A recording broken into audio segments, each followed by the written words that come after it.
Chapter 1. A Loveless Contract. Eleanor Moore sat in the dark office of Moore & Associates, the dim light from her computer screen casting shadows on her face, highlighting the dark circles beneath her eyes. On her desk sat a stack of warning letters from the bank, overdue bills, and an old newspaper with a headline that felt like a knife to the heart. Moore & Associates drowns in failed investment. She clenched her fists, nails digging into her palms, trying to hold back the helplessness choking her chest. 5 months ago, Elena had bet the future of her firm on an investment fund she believed could revive her dream. A sharp attorney, she had analyzed every clause, evaluated every risk, but she hadn't foreseen the deception. The fund was a trap, and now her firm, the product of years of relentless work, stood on the brink of bankruptcy. She had poured her personal savings into paying staff salaries, keeping the lights on, but it still wasn't enough. Her mother's hospital bills at St. Mary's and her younger brother Ethan's tuition at Yale felt like heavy stones crushing her shoulders. She closed her eyes, picturing her mother's faint smile in the hospital bed, her hoarse voice whispering, "You make me proud." Then Ethan, always trying to make her laugh, even when he knew their family was struggling. Elena had sworn to protect them, to never let money define who she was. But now she had only weeks before the bank seized her office, before her dream slipped away. A knock at the door broke her thoughts. Mia, her assistant, poked her head in, her eyes glinting with curiosity. "Ms. Moore, someone from Blackwood Enterprises is here. He says it's urgent. No appointment." Elena frowned. Blackwood Enterprises, the financial empire that every lawyer both admired and feared. She smoothed her hair, took a deep breath to steady herself. "Send him in." The door opened, and Adrian Blackwood stepped inside. He wore a black suit, his piercing blue eyes scanning the small office like he was evaluating merchandise. He was tall, but it wasn't his height that made Elena uneasy. It was his overwhelming presence, like everything around him was meant to bend to his will. "Attorney Moore," Adrian said, his voice deep and steady, "I have a proposal. Sit down." Elena crossed her arms, standing tall, eyes locked on his. "This is my office, Mr. Blackwood. If you have something to say it, but keep it short." A ghost of a smile flickered on Adrian's lips, cold as winter wind. He pulled out a chair and sat, his movements unhurried, as if he controlled time itself. "I like directness." "Good. I need a wife for 6 months, and I want you." Elena blinked, then let out a dry, humorless laugh. "I'm a lawyer, not a casting agent for your publicity stunt. If this is some PR ploy, count me out." "This is no stunt," Adrian replied, sliding a folder across the desk. "Marriage contract, 6 months. You'll live with me, appear publicly as my wife, and maintain absolute discretion. In return, I'll pay a large sum, enough to save your firm and more. The money will be transferred upon signing." The phrase, "enough to save your firm," made Elena's heart pound. A large sum, enough to pay off the bank, keep the office open, cover her mother's hospital bills, Ethan's tuition, and maybe give her a chance to start over. But she quickly regained her composure, pushing the folder away like it was dangerous. "Why me? Blackwood Enterprises has a whole team of attorneys. I'm sure you're not short on volunteers." Adrian tilted his head, studying her like an unreadable book. "I need someone who fits my image. You're a talented attorney, known for your integrity. No scandals, no social climbing. Your reputation, strong, independent, is exactly what I need to convince the board." He paused, his gaze sharpening. "And I know your firm is collapsing after a failed investment. You need this opportunity, Ms. Moore. I'm offering you a way out." His words cut like a blade. Elena clenched her fists, trying to keep her voice steady. "You investigated me," she said, her tone low but sharp. "You think you can walk in here, throw money around, and buy my dignity?" "Not your dignity," Adrian replied calmly. "Just 6 months. My father passed away 3 weeks ago. His will requires me to be married to retain the chairman's seat. If I'm not, the board will vote me out. I chose you because you're perfect for the role, on paper and in public." Elena turned away, not wanting him to see the tears threatening to spill. She thought about the sleepless nights, going over the investment documents again and again, blaming herself for being too trusting. She thought about the dream of building Moore and Associates, a place where she hoped to fight for those without a voice. She thought about her mother and Ethan, the people she couldn't let down. And she thought about herself, the woman who once swore she'd never bow to money. But reality is merciless. Her firm was dying. If she didn't act, she'd lose everything. Her dream, her family, even her pride. She turned back, picked up the pen, her hand trembling slightly. If I sign, I want an additional clause. No touching me, no interfering with my work. And when 6 months end, you walk out of my life forever. Adrian nodded as if he'd expected it. Agreed. Elena signed, her handwriting sharp, her heart heavy. She slid the contract back to him, locking eyes with him. Mr. Blackwood, you may be buying my image, but you will never own who I am. He took the contract and stood. For the first time, Elena noticed a strange flicker in his eyes.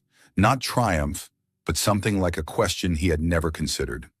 You're wrong, Attorney Moore, he said quietly. I don't want who you are. I only need your shadow. He turned and walked out, leaving her alone with the echo of her heartbeat and the feeling that she had just lost a piece of herself. You're watching Soul Stories, where every tale whispers of love, healing, and hope. If you believe that even the smallest act of kindness can change a life, and that love often arrives when we least expect it, don't forget to subscribe and be part of our journey. Now stay with us. The story is just beginning. Chapter 2. Living with a Stranger. Elena stood in the middle of Adrian Blackwood's penthouse, her entire luggage consisting of a single small suitcase. The apartment was massive, perched atop a shimmering glass tower, offering a sweeping view of the city. The marble floors gleamed, and the silver-gray furniture exuded luxury, but the space felt cold, like a showroom. No photos, no plants, no trace of human warmth. Wrapping her arms around herself, she felt as if she had just stepped into a modern mausoleum. This is your room, Adrian said, pointing toward a door at the end of the hallway. His voice remained deep and sharp, like he was reading a business report. Mine is across the hall. The wardrobe is stocked with clothes for public events. You may use the kitchen and living room, but stay out of my study. Elena nodded without looking at him. Understood. I won't bother you. She rolled her suitcase toward the room, walking stiffly, doing her best to maintain the invisible distance she had created from the moment they signed the contract. This wasn't a home, it was a stage, and she, an unwilling actress, had to play the perfect wife for 6 months. Her room was twice the size of her old law office, with a king-sized bed, white silk curtains, and floor-to-ceiling windows. But she didn't feel comfortable. Everything was too perfect, too foreign, like it had been designed to impress, not to be lived in. She sat on the bed, opened her suitcase, and pulled out a small photo frame. Her mother and Ethan, smiling brightly in the park last year. She placed the frame on the bedside table and whispered, "Just 6 months. Mom, Ethan, we'll be okay." Inside, she knew she was lying to herself. Signing that contract with Adrian wasn't just about saving Moore and Associates from a disastrous investment or earning a large sum to pay off debts and support her family. It meant living with a man who saw her as a tool, not a person. She thought back to the day she signed the contract, his eyes cold, yet flickering with something strange. She wondered if there was anything behind that icy facade, or if it was just her imagination. That evening, Elena stepped into the kitchen, deciding to cook a simple meal to regain a sense of normalcy. She found a pack of spaghetti and a few ingredients in the fridge, likely left by a housekeeper. As the water began to boil, she heard footsteps. Adrian appeared in the doorway, sleeves rolled up, hair slightly tousled, like he had just come out of a long meeting. "What are you doing?" he asked, his voice laced with genuine surprise. "Cooking," Elena replied without looking up, continuing to stir the pot. "Want some?" "Just spaghetti with tomato sauce. Nothing fancy." Adrian frowned as if the concept of cooking was completely foreign to him. "I have a private chef. You don't need to do that." "I'm not doing it for you," Elena said, her voice calm but firm. "I'm doing it for me. If I have to live here for 6 months, I need to feel human, not like a decorative object." She poured the pasta onto a plate, added sauce, and sat at the dining table, ignoring him completely. Adrian stood there watching her, For the first time, he noticed something. Elena wasn't trying to impress him. No flattery, no nervousness, no awe that he was the CEO of Blackwood Enterprises. She ate her pasta, eyes focused on her plate, but there was something natural about her that he couldn't look away from. He thought about the women he'd met, always seeking his approval, always seeing him as a prize. But Elena, she looked at him like a stranger, and that made him uneasy. "You're not like most lawyers," he said suddenly, sitting down in the chair across from her. Elena paused her chewing and looked up. "What do you mean?" "Lawyers are usually calculated, cold. You're making pasta in my kitchen like this is your home." His voice held a hint of teasing, but his eyes were serious, as if trying to figure her out. Elena set down her fork and gave a faint smile. "Mr. Blackwood, if you think all lawyers are cold and calculated, then you haven't met someone like me. I work with logic, but I live with my heart.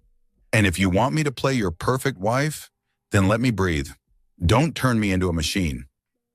Her words left Adrian silent. He looked at her, his gaze flickering. She wasn't afraid of him. She wasn't trying to please him. And that was new. He stood ready to leave, but then paused, glancing at the plate of pasta on the table. "It doesn't smell bad," he said hesitantly, as if admitting anything at all was foreign to him. Elena pushed a plate toward him, her eyes daring. "Try it. I promise I'm not poisoning you." Adrian hesitated, then sat down and picked up a fork. He took a bite, slowly, as if analyzing every element. "Acceptable," he said, but the corner of his mouth twitched into the faintest smile, almost unconscious. Elena watched him, suddenly noticing how that smile made him seem more human. She quickly looked away, reminding herself, "This is a contract, Elena. Don't forget." But in that moment, she felt a flicker of warmth creep into the cold space of the penthouse. That night, as Elena lay in bed, she thought about Adrian, not the CEO of Blackwood Enterprises, but the man who had just eaten pasta in her kitchen. She wondered if he had ever truly lived as himself, or if his whole life had been a contract too. She shook her head and pulled the blanket over herself, trying to dismiss the thought. But deep down, she knew the walls she had built were beginning to crack. Meanwhile, Adrian stood in his study, staring out at the city through the glass. He thought about Elena, the woman who didn't admire him, didn't fear him, and made pasta like it was the most natural thing in the world. For the first time, his apartment didn't feel like just a place to exist. He shook his head and told himself, "It's just a contract." But a small part of him, very small, began to wonder if her shadow could become something more. Elena stood before the mirror in the lavish penthouse bedroom, wearing a sapphire evening gown that hugged her figure, elegant, strong, and poised. The dress was one of the outfits Adrian had prepared for her, and though she hated to admit it, it made her feel like someone from a dream that wasn't hers. She smoothed her hair and reminded herself, "This is just a role. Don't let it consume you." Tonight she would make her first public appearance as Mrs. Adrian Blackwood at the city's most prestigious charity gala. Adrian was waiting in the living room, sharp in a tailored black suit. His gaze swept over her as she walked in. "You look suitable," he said evenly, though his eyes lingered a beat too long. "Just suitable?" Elena replied lightly but with an edge, offering a faint smirk. "I thought you picked me for the perfect image." She brushed past him without waiting for a response, feeling a flicker of satisfaction when he hesitated. In the car, silence stretched between them, the only sound the quiet hum of the engine. Elena stared out the window as the city lights passed like falling stars. Her thoughts wandered to her law firm, to the exhausting days spent trying to pull it back from the edge after the failed investment. Signing the contract with Adrian had been her way out, but the deeper she went into his world, the more she felt like a bird trapped in a golden cage. She glanced at Adrian. He was reading emails on his phone, face cold and unreadable. Does he ever feel like he's pretending too? She wondered, then quickly pushed the thought away. At the gala, the ballroom sparkled with crystal chandeliers and opulent gowns. Elena felt every eye turn toward them as they entered, her arm lightly linked with Adrian's, just as the script required. Whispers followed them, about her, about Adrian, about their sudden marriage. She kept a flawless smile, though inside she was fighting a battle between pride and the part she had to play. And then she saw her, Vanessa Reed, Adrian's ex-girlfriend, standing amidst the crowd in a blazing red dress like fire. Vanessa was the epitome of high society, wealthy, arrogant, and once the center of attention beside Adrian before their breakup. She approached with a sweet smile and eyes sharp as blades. "Adrian, it's been too long," Vanessa said, then turned to Elena, her gaze scanning from head to toe. "And this is Ms. Moore, right? A lawyer, I've heard. Quite a surprise to see you here, next to him. I thought he preferred women who were more fitting for this world." The surrounding crowd fell silent, listening. Elena felt heat rise in her face, but she wasn't one to back down. She smiled, calm and cutting. "Ms. Reed, I'm not here to fit into anyone's world. I'm here because I chose to be.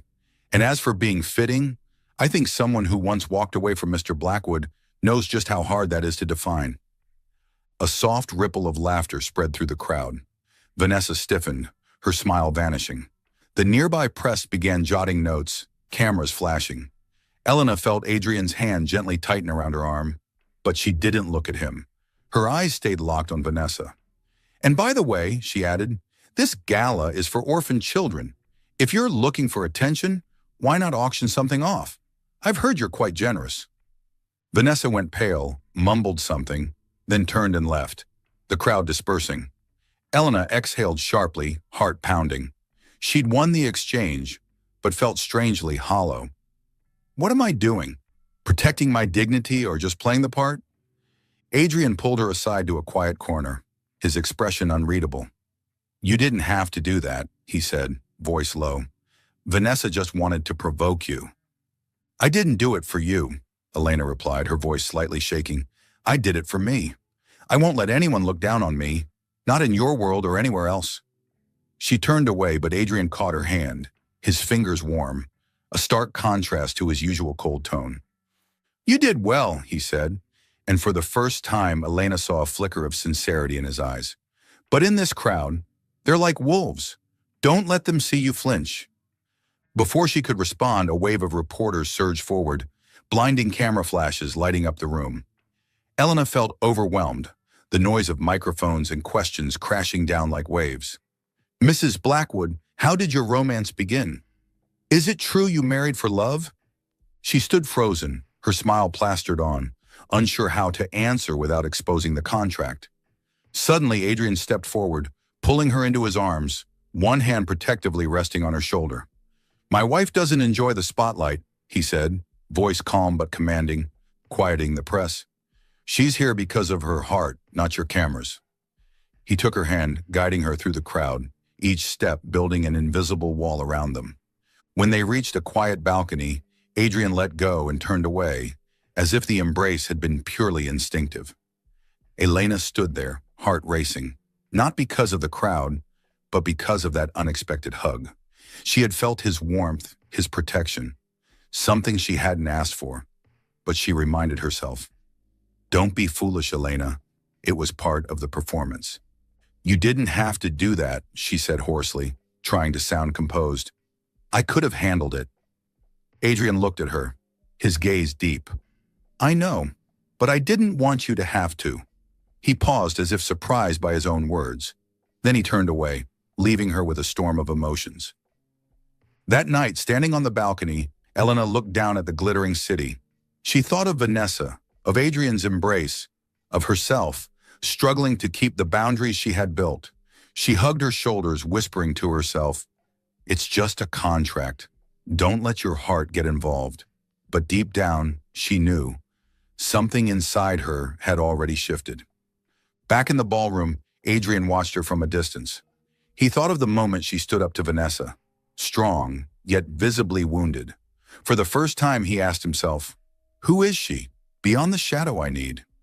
He shook his head and rejoined the crowd, but a part of him couldn't forget the feeling of holding her, as if, just in that fleeting moment, he wasn't a CEO, but simply a man. Chapter 3. A Dream of a Family. Elena sat in the penthouse living room, her laptop open in front of her, the screen displaying an email from the bank confirming a loan extension for Moore and Associates. A small step forward, but she knew it was only temporary. The firm was still a sinking ship, and her contract with Adrian Blackwood remained the lifeline she didn't want to cling to forever. She clicked the email shut, trying not to think about Adrian's unexpected embrace at the charity gala last week. The warmth of his hand still haunted her, though she kept reminding herself it was just part of the performance. The phone rang, cutting through her thoughts. An unknown number, but the voice on the line, Adrian's assistant, was urgent. "Ms. Moore, Mr. Blackwood's been injured. At company headquarters. It's not serious, but you should come." Elena shot up, her heart racing. "What happened? Is he okay?" She didn't understand why her voice trembled, why she felt worried about a man she considered nothing more than a contract partner. The assistant explained quickly. An elevator accident. Adrian had pulled an employee away before the doors collapsed, but a metal bar had grazed his shoulder. He refused to go to the hospital, just went back to the penthouse, the assistant said, concern in her tone. When Elena arrived at Blackwood Enterprises, Adrian was already in the car, seated in the back. His shirt was torn at the shoulder, stained with a small patch of blood. He was frowning, still trying to maintain control. "You didn't need to come," he said as soon as he saw her, his voice cold but weaker than usual. "It's just a scratch." Elena crossed her arms, her expression stern. "Scratches don't make you go pale, Mr. Blackwood. Get in. I'm taking you home." She climbed in beside him, ignoring his annoyed look, and instructed the driver to return to the penthouse. Once home, Elena practically forced Adrian onto the sofa. She retrieved the first aid kit from the cabinet, her movements efficient, like she'd done this 100 times before. "Take your shirt off," she said, her tone calm but non-negotiable. Adrian raised a brow but eventually complied, revealing a wound on his shoulder. Not deep, but enough to need stitches if treated at a hospital. Elena disinfected the injury, her touch gentle but firm. She could feel Adrian's gaze on her, but she didn't look up. "You didn't need to play hero," she said softly. "That employee would have been fine if you'd called a technician. Why risk it?" Adrian was quiet for a moment before replying, his voice raspy. "I didn't think. I just reacted."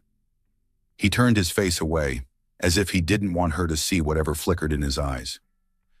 Elena finished dressing the wound, then noticed his body beginning to tremble, not from pain, but from fever. She touched his forehead, burning hot. "You've got a fever," she said, rising to grab medicine and a thin blanket. "Lie down. No arguments." This time, Adrian didn't protest. He lay on the sofa, eyes closed, his breathing heavy. Elena sat beside him, tucking the blanket around him, then used a damp cloth to cool his forehead. She didn't know why she was doing this, why she couldn't just leave him be. Maybe it reminded her of the nights caring for her sick mother, of how her mother once said, "Taking care of someone is how you keep your heart alive." She shook her head. "This isn't care, it's just duty." Late into the night, as the city lights glowed faintly through the windows, Adrian began murmuring in his sleep. His voice was low but clear, like a lost child's. "Mom, don't go. Don't leave me again." He clutched the edge of the blanket, his face twisted in pain that had nothing to do with his shoulder. Elena froze. She stared at him. The man who always had everything under control, now vulnerable like a boy left behind. She thought about what she knew of him, a father's death, a forced inheritance clause, but no one ever mentioned his mother. She placed a gentle hand on his and whispered, "I'm here. No one's leaving you." She didn't know if he heard, but slowly his grip loosened and his breathing steadied. She stayed with him all night, never sleeping, just replacing the cold compress and watching over him. In the darkness, her thoughts drifted to herself, to the betrayal she endured 4 years ago, when her ex left her for money. She'd learned to lock her heart away. But watching Adrian, she wondered, if he's locked his heart too, who will ever open it? The thought scared her. She stood, walked to the balcony, and breathed in the cold air to steady the emotions surging inside. The next morning, Adrian woke, the fever having broken. He saw Elena sitting in a nearby chair with a cup of coffee, dark circles under her eyes. "You stayed all night?" he asked, his voice hoarse, eyes flickering with something like embarrassment. "Don't flatter yourself," Elena replied coolly. "I just didn't want you dying in my house and voiding the contract." She stood and walked toward the kitchen, but her heart pounded. She didn't tell him about the things he'd mumbled, about the pain she saw. She didn't want him to know she had seen him so exposed. Adrian watched her go, a strange feeling rising in his chest. He vaguely remembered a soft voice in the night, a warm hand. He shook his head, telling himself it had been a fever dream. But when Elena returned and placed a simple plate of scrambled eggs in front of him, he realized something. She hadn't cared for him because he was the CEO, or because of the contract. She had done it because she was Elena. "Thank you," he said quietly. For the first time in his life, the word felt insufficient. Elena shrugged, but her eyes wavered. "Eat, before it gets cold." She turned away, but inside she knew. The line between them had just become a little thinner. That night, lying in bed, Elena thought of Adrian. Not the cold man in a black suit, but the boy who had whispered for his mother. She reminded herself, "Don't let feelings get involved, Elena." But she couldn't deny it. She had seen a part of his true self, and it made her heart ache. In his study, Adrian looked out at the city, his fingers brushing the bandage on his shoulder. He thought about Elena, the woman who hadn't walked away when he was at his weakest. For the first time, he asked himself, what if this contract isn't just a transaction? He shook his head and closed his laptop, but a part of him couldn't forget the gentle voice from the fevered night. Elena stood in the penthouse kitchen, soft amber lighting casting a gentle glow over the dinner table. Just grilled fish and salad, but she'd spent over an hour preparing it. Not for Adrian, she told herself, for me, because I need to feel like I still control some small corner of this life. 3 months had passed since the contract was signed, and while she'd grown accustomed to the cold luxury of the apartment, she hadn't gotten used to the way her heart occasionally skipped when Adrian walked into the room. He had changed, though she hated to admit it. Adrian, once the man who vanished into endless late meetings, now usually came home before 8 p.m. He no longer simply nodded when she spoke, but asked about her day. Simple questions like, "How's the firm?" or "Did you meet with any clients today?" Sometimes he sat across from her at dinner, eating quietly the food she cooked. And in those moments, she felt unsettled, as if the line between contract and reality was slowly blurring. Tonight, as she placed the dishes on the table, Adrian stepped in, sleeves rolled up, hair slightly tousled. He held a bottle of red wine, and there was a flicker of something unfamiliar in his eyes. "I thought maybe we could have a glass," he said, his voice low, almost hesitant. "If you don't mind." Elena raised an eyebrow but nodded. "Just one. I don't want to get drunk and forget the terms of our contract." Her smile was dry, but inside she wondered why he suddenly wanted to break routine. They sat across from each other, the chandelier's warm glow softening the room's usual coldness. Adrian poured the wine, the crimson liquid swirling like blood. "For you," he said, sliding her glass over. "And thank you for dinner. You didn't have to cook, but you did." Elena shrugged, trying to remain composed. "I did it for me, not for you. If I don't cook, I'll lose my mind in this mausoleum." She took a sip, the bitter taste spreading across her tongue. "And you?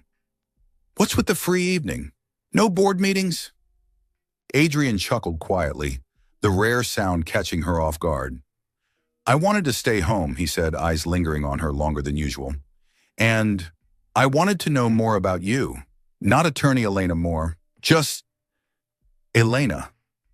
The words made her heart thud. She turned away, pretending to focus on her plate. "There's not much to know, Mr. Blackwood. I'm ordinary. I don't belong in your world." She thought of her law firm, of the long days spent trying to save it after the failed investment. She thought of her mother and Ethan, those she fought to protect. And she thought of the betrayal 4 years ago, when the man she loved left her for money. Since then, she had vowed never to let anyone near her heart again. But Adrian didn't relent. "Ordinary doesn't mean unremarkable," he said, voice low. "You cook pasta in my kitchen, put Vanessa in her place in front of 100 people, took care of me when I had a fever. That's not ordinary, that's you." Elena looked up and his gaze locked on hers. Not cold, but warm, almost sincere. Her breath slowed, the space between them seeming to shrink. "Don't do this," she said hoarsely. "Don't pretend this isn't a contract." Adrian said nothing, but he stood and walked toward her. He stopped close, too close, his breath brushing her hair. "I'm not pretending," he murmured so softly she could feel each word. "I don't know what I'm doing, Elena, but I know I don't want to look at you like a shadow anymore." Before she could respond, Adrian leaned in, and his lips met hers. The kiss wasn't rushed, wasn't possessive. It was gentle, like he was asking a silent question. Elena froze, logic screaming at her to stop. But her heart, the part she had locked away for so long, answered instead. She didn't push him away, didn't move, just let the moment linger, the warmth of him spreading through her. At last she pulled back, her breath unsteady. "Don't let feelings override the contract," she whispered, her voice fragile, as if trying to convince herself. She looked at him, expecting a scoff or for him to turn cold, but Adrian simply stood there, his eyes deep, as if seeing straight through her. "I'm not so sure anymore," he said, his voice rough, almost pained. "I'm not sure I want this to just be a contract anymore." He turned and walked away, leaving her standing there, clutching her wine glass, her heart pounding. Elena sat down, trying to regain composure. She thought about the kiss, about how he said her name, not Attorney Moore, but Elena. She thought about the night he had a fever, whispering his mother's name, and the embrace at the gala. Every moment chipped away at her defenses, but she was afraid that if she opened her heart again, it would break just like before. She stood, began clearing the table slowly, trying to chase away the storm inside. In his study, Adrian stood by the window, looking out at the city. He touched his lips, where her warmth still lingered. He thought of his mother, who left when he was just a boy, and his father, who taught him emotions were a weakness. He had lived his whole life controlling everything. But Elena, she made him lose control. He remembered her eyes when she pulled back, strong but vulnerable. For the first time he wondered, if this wasn't a contract, would I be brave enough to let her into my life? That night, Elena lay in bed staring at the framed photo of her mother and Ethan. She whispered, "Mom, what should I do?" She knew she was at a crossroads, keep her heart safe or risk it to feel again. She closed her eyes, but Adrian's image didn't fade. Meanwhile, in the darkness of the study, Adrian opened an old drawer and took out a silver necklace, the last gift from his mother before she left. He held it tightly, thinking of Elena. "I'm not so sure anymore," he repeated aloud. And this time he knew. He wasn't just saying it to her. He was saying it to his own heart. Chapter 4. The Curse of Trust. Elena sat in her temporary office at Blackwood Enterprises headquarters, the blue glow from her computer screen casting sharp shadows across her focused face. As a legal advisor, she had been tasked by Adrian with overseeing investment contracts tied to the company's international expansion project. It was part of their marriage contract, a way for her to be useful beyond playing the role of the perfect wife. But today, she didn't feel useful. She felt like she was standing before an invisible wall, uncertain whether what lay beyond it was the truth or a carefully constructed lie. It had been 3 days since that moment in the kitchen, since Adrian's lips touched hers. Ever since, Elena had tried to rebuild the boundary between them. Each morning, she avoided his gaze, answered his questions with clipped responses, and ate dinner alone in her room. That kiss, gentle though it was, had scared her. Not because of him, but because of herself. She remembered 4 years ago, when her ex had walked out for a wealthier opportunity, leaving her with a shattered heart and a vow. Never let emotions overrule logic again. But Adrian, with his hoarse whisper, "I'm not sure anymore," was shaking that foundation, and that terrified her. She shook her head, refocusing on the document displayed on her screen. An investment agreement with a Cayman-based financial institution caught her attention. The sum involved was substantial, but the details were vague. No name project, no due diligence report. As a lawyer, she was trained to spot red flags. She opened the data analysis software she'd once used at her firm, cross-referencing figures. After an hour, she found something unusual. A $12 million transfer funneled through 3 intermediary accounts, ultimately landing in an untraceable shell company. Elena's heart pounded. Transactions like these could be legal, but they could also conceal something far worse: money laundering, tax evasion, or something even darker. She printed the file, marked the inconsistencies, and headed for Adrian's office. She needed answers, not just for her job, but because some part of her wanted to believe he wasn't hiding things, that he wasn't the kind of man she feared he might be. Adrian sat behind his desk, the sunlight from the window accentuating the sharp lines of his face. He looked up as she entered, his eyes lighting briefly, then returning to their usual composure. "What do you need, Elena?" he asked, his voice low and controlled. She placed the document on his desk, pointing to the marked section. "This transfer, $12 million, through 3 intermediaries, ending in a Cayman company. No due diligence, no declared purpose. What do you know about it?" Adrian glanced at the file, his expression unreadable. "It's an internal transaction. You don't need to worry about it," he said evenly, though Elena detected a subtle tension beneath his tone. She crossed her arms, her voice sharp. "I'm your legal advisor. If there's risk, I need to know. Transactions like this will draw SEC scrutiny. Do you expect me to do my job without the truth?" Adrian stood and walked to the window, turning his back to her. "I said it's nothing. Just do your part." His voice was cold, but Elena heard it, an edge of avoidance, something she had never seen from the man who seemed to control everything. Her hands clenched at her sides. It felt like a splash of cold water. She had started to believe he was different, that behind his icy exterior was someone worth trusting.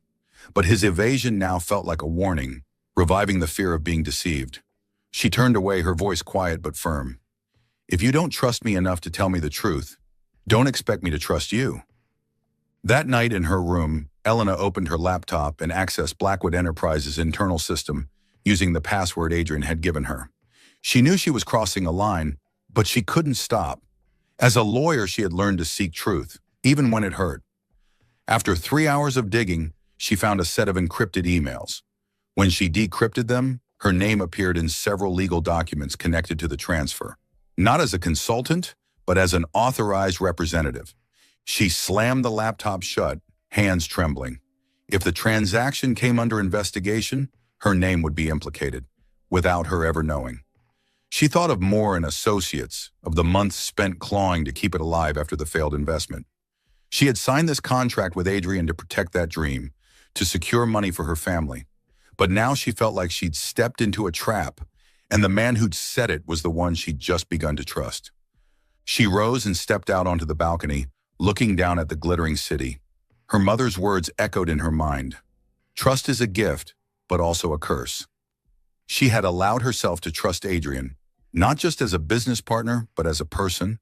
The man who pulled an employee from a collapsing elevator. The man who ate her pasta. The man who looked at her like she was the only one in the room. But now she asked herself, what's his truth? And why am I part of this game? In his study, Adrian sat at his desk, his fingers wrapped tightly around the silver necklace his mother had left him. He thought about Elena's question, about the look in her eyes when she left his office. He wanted to tell her the truth, that the transfer was part of a defensive strategy to shield the company from hostile shareholders, that her name had been added to protect her if the plan collapsed. But he couldn't. Trusting someone, for him, meant exposing weakness. It meant repeating the mistake of his mother leaving him. He remembered the way she stood up to Vanessa, the way she dabbed his forehead when he had a fever. She wasn't just a shadow he had hired, she was Elena, and that scared him.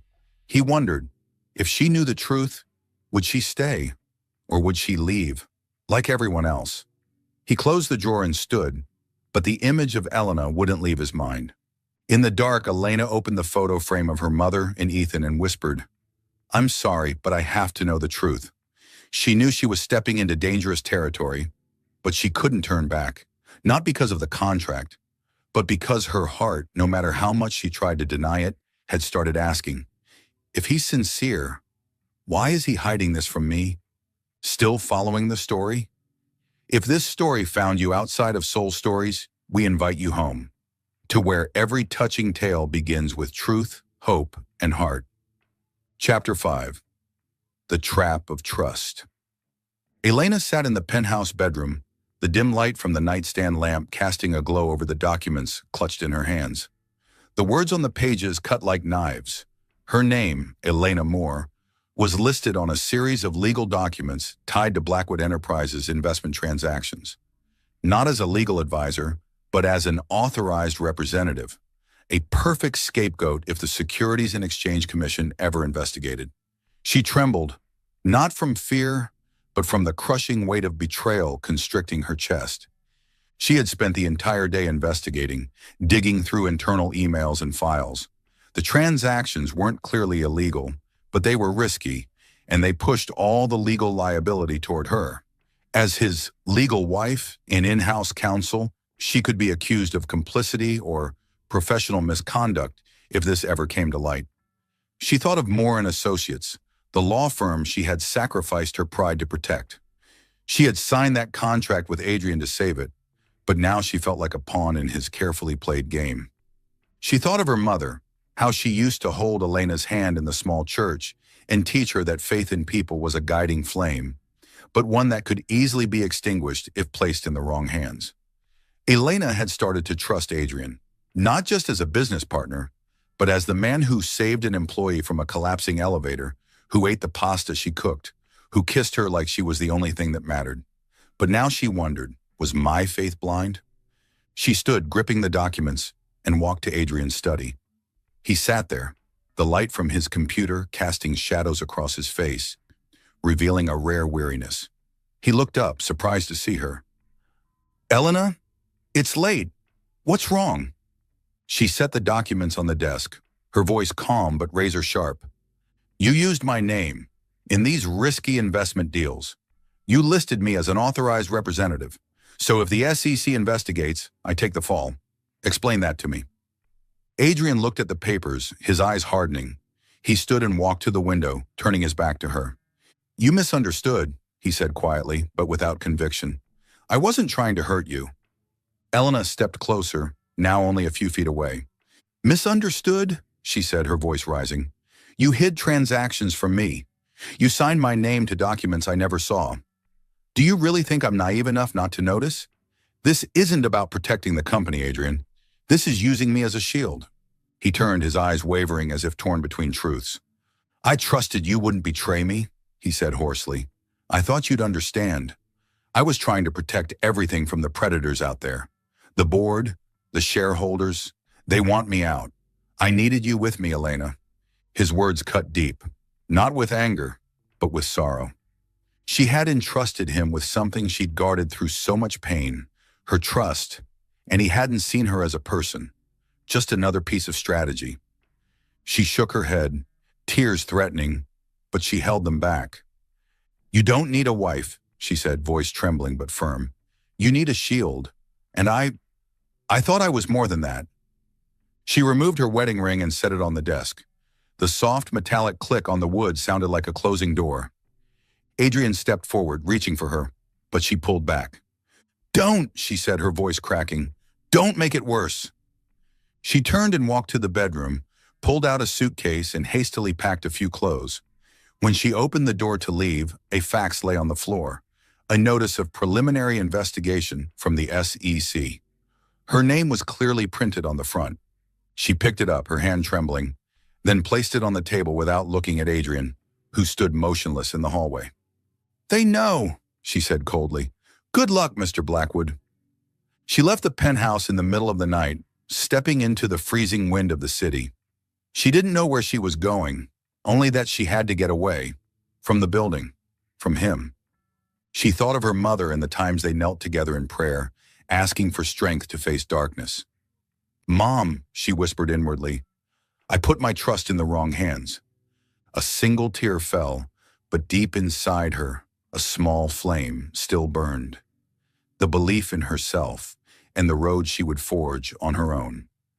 Back in the penthouse, Adrian stood frozen, staring at the ring on the desk. He picked it up, clenching it tightly until pain shot through his fingers. He thought of his mother, who left him, his father, who taught him trust was weakness. He had tried to protect Elena his way, signing her name to the documents so she wouldn't be targeted by the board if his plan failed. But he had been wrong. She didn't need his protection. She needed the truth. He opened a drawer and took out his mother's silver necklace, gripping it like it could hold him together. He remembered the words of the pastor from that childhood church. True faith isn't control. It's letting go, trusting the truth to lead. He hadn't let go, and now he had lost her. He looked at the facts from the SEC, his heart heavy with regret. She'll never forgive me, he thought, but a part of him still prayed, not for the company, for a chance to make it right. Elena sat in a small cafe, warm yellow lights glowing around her. She pulled out the framed photo of her mother and Ethan and placed it on the table. She didn't know what awaited, investigations, career uncertainty, or the state of her own heart. But she whispered like a prayer, "I'll find the way, Mom, even if all I have faith in is myself." She closed her eyes, and in the quiet, she felt something stir, an invisible strength guiding her forward, even as the road ahead was cloaked in shadow. Adrian stood in the silent penthouse, the dim glow of the city casting pale light through the glass windows, illuminating the wedding ring Elena had left on the table. Beside it lay the facts from the Securities and Exchange Commission, her name, Elena Moore, printed like an accusation. She had been gone for more than 12 hours, and for the first time in his life, Adrian felt his world collapse. He had called her, no answer, texted, no reply. The apartment, once cold but warmed by her homemade pasta and quiet presence, now felt like a void swallowing him whole. He clutched the silver necklace from his mother, the only memento from a fractured childhood. He thought of that kiss in the kitchen, of her steady eyes when she stood up to Vanessa, of her gentle voice when she wiped his forehead during the fever. Back then, he believed he was just drawn to her, that she was part of the contract he needed to fulfill. But now, in her absence, he saw the truth with painful clarity. He loved her, not the shadow he hired, not the legal wife on paper, but Elena, the woman who had made his locked heart beat again after years of silence. He remembered the words of the pastor at the small church his mother once took him to. Faith is not about holding on, it's about letting go, to make things right. He had held on to Elena through control, used her name to shield the company, believing she would understand. But she didn't need his protection. She needed the truth, and he had stolen that from her. Love, he now realized, wasn't control. It was the courage to be seen, fully, vulnerably. He drove through the city aimlessly until he found himself in a modest neighborhood. The neon lights of St. Mary's Hospital glowed ahead, the place where Elena's mother was receiving treatment. He didn't know why he was there, only that to find Elena, he had to understand her. Inside, a nurse led him to Grace Moore's room. She lay in bed, wisps of silver hair around her face, but her eyes lit up when she saw him. "Mr. Blackwood," she said, voice soft but warm, "I suppose you're here about Elena." Adrian stood by the door, fists clenched in his pockets, his voice rough. "She's gone. I hurt her. I need to find her. But first, I want to understand who she really is." Grace smiled and gestured toward the chair beside her. "Sit. Elena is a child of faith, you know, not just in God, but in people. And that faith has been broken before." She spoke of Elena, the girl who turned down a major law firm scholarship because they required unethical practices, the one who worked day and night to build her own firm, to fight for the unheard. "She's walked away from money more than once," Grace said. "She wants to stand on her own. When she signed that contract with you, it wasn't for the money. It was for her family, for her dream." Adrian listened, heart heavy. He realized he hadn't just fallen for her strength, but for her heart. A heart that had the courage to give, to believe, even after betrayal. "I was wrong," he whispered. "I used her name in those deals to protect the company. But I hurt her. Do you know where she is?" Grace shook her head gently. "Elena will find her way back when she's ready. But if you love her, don't chase her.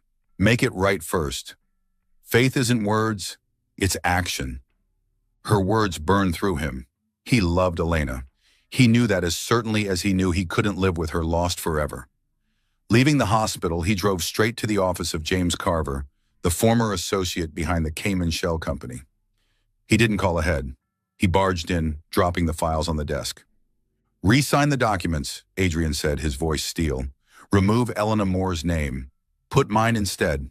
I'll bear all the risk." James raised an eyebrow, smirking. "You've lost your mind, Adrian. If the SEC digs in, you'll lose your chair, maybe even face prison." "I know," Adrian replied, unwavering. "But I love her, and I won't let her pay for my mistakes." He signed each document, the pen in his hand delivering promises, not just of accountability, but of love. When he walked out, dawn had broken, and for the first time in years he felt light, as if the burden he carried had finally been laid down. Back at the penthouse, he sat in the living room, staring at the ring. He thought of his mother, who left him, his father, who taught him control was strength. But Elena, she had shown him that love is the courage to say, "I was wrong," and the will to act for someone else, even when it costs everything. He clutched the silver necklace and whispered, "Mom, I love her, and I'm trying to be worthy." Far from the penthouse, Elena sat in a tiny rented apartment, soft morning light filtering through the window. She opened her laptop and saw the email from Blackwood Enterprises. The documents had been revised, her name removed. Her heart raced. She didn't know the full story, but part of her sensed something had changed. She looked at the photo of her mother and Ethan, remembering her mother's words. "Faith is a flame. It shines brightest after you've walked through the dark." She had walked through darkness when she left, but now she asked herself, if he's trying to make it right, could I believe again? She stepped onto the small balcony, breathing in the crisp morning air. She didn't have all the answers, but she felt something stir inside her, a quiet strength, faith in herself, in the path she'd chosen. She whispered like a prayer, "Mom, I'll find my way, whether it's alone or..." She paused, the image of Adrian flashing in her mind. Back in the penthouse, Adrian slipped the ring into his pocket. He didn't know where Elena was, but he wouldn't stop. He would find her, not to control her, but to tell her he loved her. And with a flicker of hope, however faint, he believed their faith still had a chance to burn bright again. You're watching Soul Stories, created exclusively for our channel. Leave a comment, we read everyone. Subscribe to support more original, heart-touching tales. Thank you for being part of the Soul Stories family. Chapter 6. He came not as a CEO. Elena stood on the stage of the Grand Hotel's Legal Ethics Symposium, the soft stage lights casting a glow on her deep blue suit, highlighting a poised figure tinged with quiet exhaustion. Hundreds of attorneys, judges, and journalists filled the seats below, listening intently as she spoke on professional ethics. "Trust," she said, her voice steady but faintly trembling, "is the heart of justice. But when trust is broken, it leaves wounds deeper than any blade." She paused, took a breath. It felt like she was bearing her soul. It had been a week since she left Adrian's penthouse. Now living in a small rented apartment, Elena was trying to piece her life back together. She knew Adrian had removed her name from the legal documents. An email from Blackwood Enterprises confirmed it. But her heart was still tangled, torn between the pain of being used and the fragile hope that maybe, just maybe, he truly meant to make things right. She remembered her mother's words from the little church they once attended. "Faith is a flame. It shines when you dare to walk through darkness." She had walked through that darkness the day she took off the ring. But the flame within her still flickered, too afraid to fully ignite. She concluded her speech to a resounding round of applause. She gave a faint smile, stepping down from the podium, when a deep, familiar voice rose from the back of the room. "Excuse me, I'd like to say something." Elena froze. Her heartbeat thundered. Adrian Blackwood stepped onto the stage, not in his usual polished suit, but in a rolled-up white shirt, simple, unguarded. His eyes locked on hers, intense, unwavering, as if the entire world had disappeared but for the space between them. Murmurs spread through the crowd, cameras flashed. Adrian took the mic but didn't look at the audience. He looked only at her, eyes glimmering with something raw and vast. Elena, he began, his voice gravelly with emotion. I used to think I could control everything. My company, my life, even my heart. I built an empire, but in doing so, I lost sight of who I really was. I thought love was something I could buy, something I could bind with a contract. Until you walked into my life and showed me love is a flame that can't be extinguished. You, you are the home I never knew I needed. Elena's hands trembled. She fought to keep her composure, but tears welled. She could feel the sincerity behind every word, as if he were unraveling his soul in front of everyone. He stepped closer, every step a bridge between them.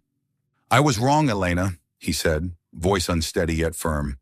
I used your name, kept truths from you, because I was afraid. Afraid that if you saw the real me, weak, wounded, you'd leave. But when you walked away, I realized I can't live without you, not because of the contract, not because of the company, but because I love you, love how you make me want to be a better man. The room was silent, but for the pounding of Elena's heart.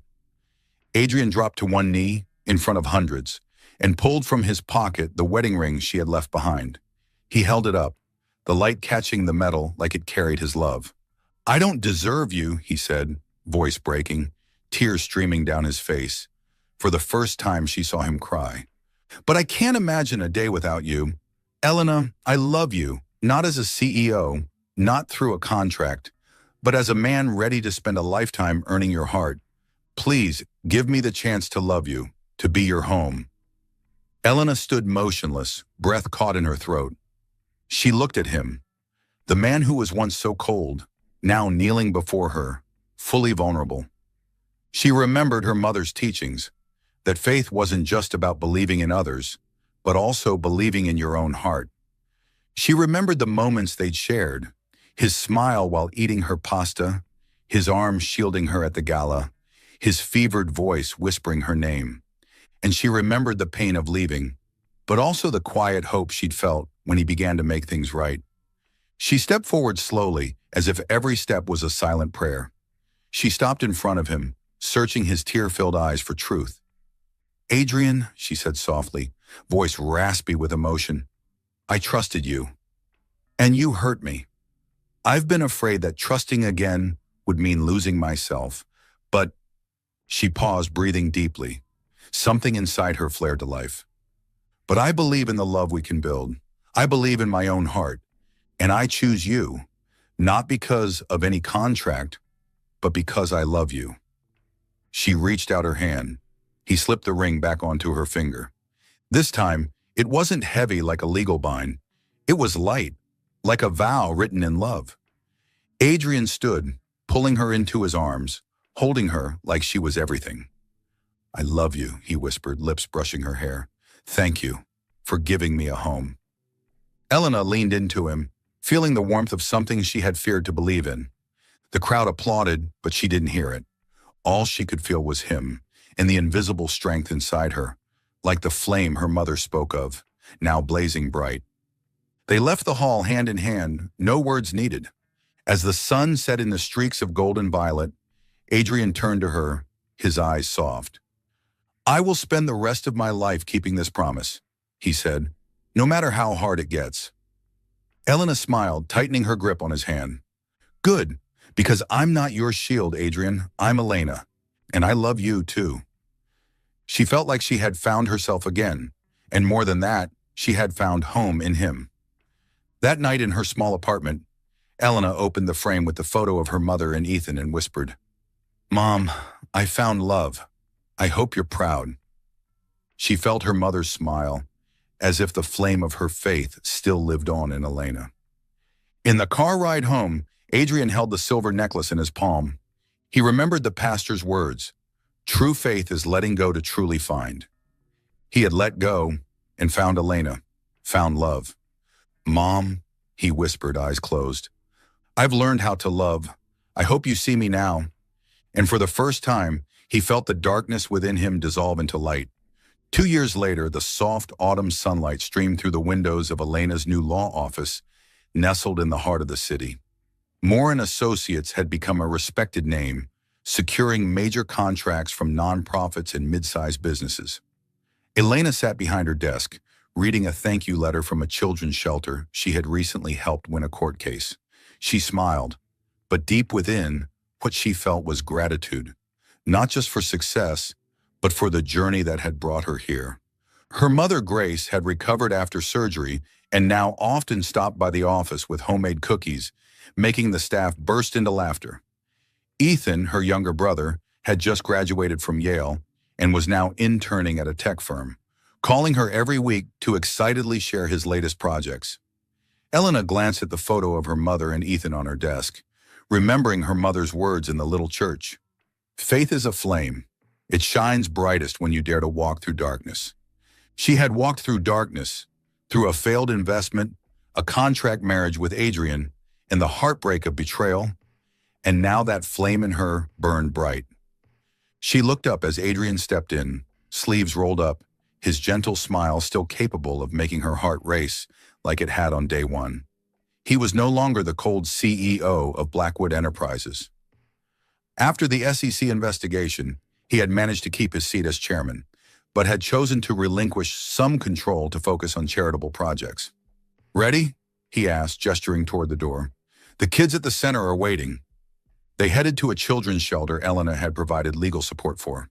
Today was the charity fair, and Adrian, wearing a silly apron, was handing out sandwiches to the kids, while Elena ran a trivia game. Laughter filled the air, and Elena watched him, this man who had once clung so tightly to power, now letting a little girl tie his hair into cat ears with ribbons. She walked over, wiped a dab of frosting from his cheek, and smiled. "You wear this role better than CEO." Adrian took her hand, his gaze warm. "Only when you're here with me." He pulled her closer, kissing her forehead, uncaring of the people watching. She leaned into him, feeling a quiet power, faith in their love, and in the good they were building together. That weekend, they returned to the penthouse, not a cold mausoleum anymore, but a true home. Over the past 2 years, they had renovated it together, replacing marble floors with warm wood, adding plants and colorful drawings from the children at the shelter. Elena stood in the kitchen where she had once cooked her first pasta meal, watching Adrian hang a new frame, one of them at the charity gala years ago, hand in hand. "To remember where we started," he said softly. Elena smiled, her heart pounding. She reached into her pocket and handed him a small envelope. "And this is to remember where we're going." Adrian frowned in curiosity, opened the envelope, and froze. Inside was an ultrasound photo, a tiny life-taking shape, a glimpse of their future. He looked up at her, eyes brimming with tears. "Elena, is this real?" he asked, his voice trembling, barely daring to believe. She nodded, stepping close and placing her hand on his chest. "If I was ever your shield," she said, voice quivering, "then now I'm the one who will protect your heart, and our child's." Adrian pulled her into his arms, holding her tightly, as if afraid she might vanish. "I don't deserve this," he whispered, "but I promise to spend my life becoming worthy. Of you, of our baby." He kissed her, tender yet fierce, a vow made without paper or pen. That night they sat on the balcony, gazing out over the glittering city. Elena rested her head on his shoulder, thinking about their journey, from a cold contract to genuine love. She believed now that love wasn't just hope, it was action. It was the choice to love, even after being hurt. And he had let go, surrendered control, and in doing so, found Elena, found family. They sat there, fingers intertwined, saying nothing more. The city below continued to move, but in that moment, there was only them, and a lifetime promise, written in love and growing silently within Elena.